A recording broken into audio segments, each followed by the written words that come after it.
নমস্কাৰ। আবৃত্তি কৰিব লৈছো শ্ৰদ্ধাৰ কবি হৰে কৃষ্ণ টেকাদেৱৰ দ্বাৰা ৰচিত কবিতা চুঙা। বাঁহৰ চুঙাৰে ফু দি দিয়েই উধানৰ মাজৰ জুইকুৰা জ্বলাইছিল মাই।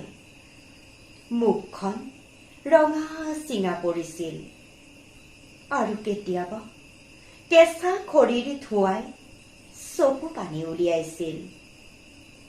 ভাত সাজ বাঢ়ি মৰা তৃপ্তিৰ হাঁহিটো আছিল সৰগৰ।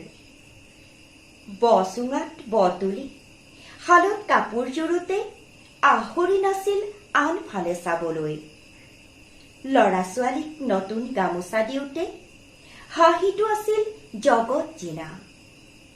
সেই যে বাঁহীটোত ফু দি বাদুকে উলিয়াই সৰগৰ শব্দস্বৰ, সেইটোও জানো চুঙাই নহয়? আমি নকওঁহে তেনেকৈ। বাঁহীবাদক আপোন পাহৰা হয় আৰু বাঁহীটোৰ মাতে হেজাৰ জনৰ পৰশে হৃদয়। আজিকালি ওলাইছে নতুন চুঙা।